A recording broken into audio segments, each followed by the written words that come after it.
Chapter 3.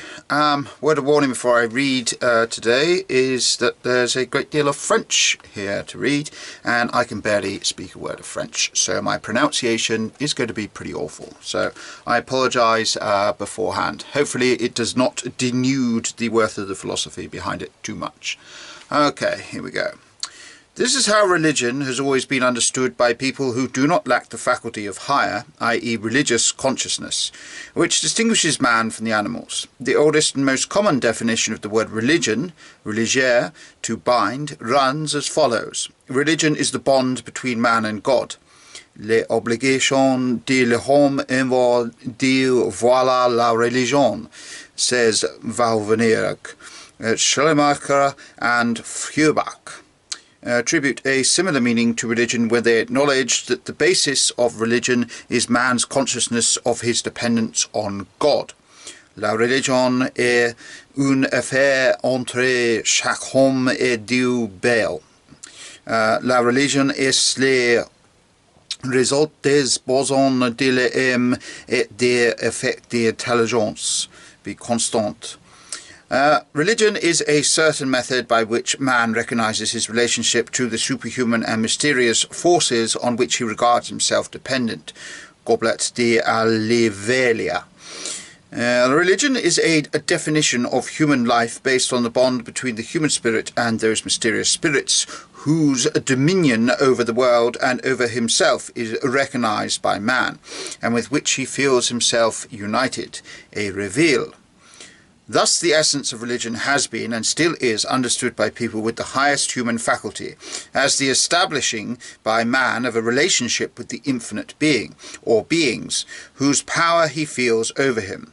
No matter how this relationship has varied for different peoples and at different times, it has always defined man's destiny in the world, from which guidance for conduct followed naturally.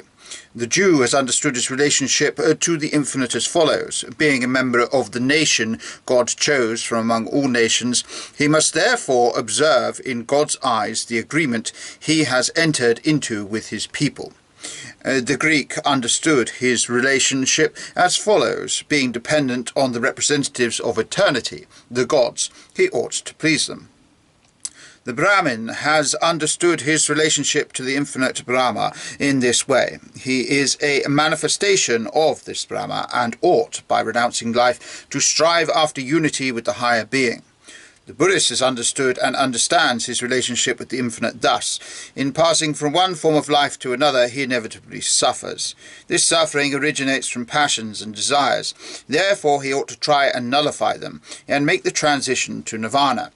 Every religion is the establishment of a relationship between man and the infinite being of which he feels he is a part, and from which he derives guidance in his conduct. If, therefore, a religion fails to establish this relationship, as for instance in idolatry or sorcery, then it is not a religion, but merely a degeneration of one. Even if a religion establishes a relationship between man and God, but does so through affirmations which are so contrary to the level of knowledge people have reached that they cannot believe in them, then neither is this a religion, but merely a semblance of one. Again, if it does not bind man to the infinite being, it is not a religion. Neither is a belief in propositions which give man no definite guidance in his conduct.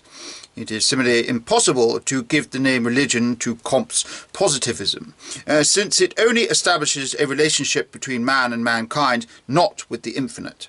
This relationship leads quite arbitrarily to Comte's morals, which, despite making very high demands, are unfounded.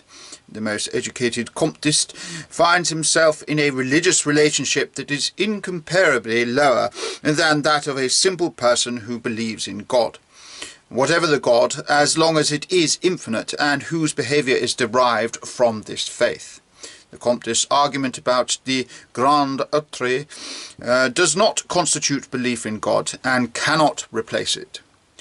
True religion is that relationship, in accordance with reason and knowledge, which man establishes with the infinite world around him, and which binds his life to that infinity and guides his actions.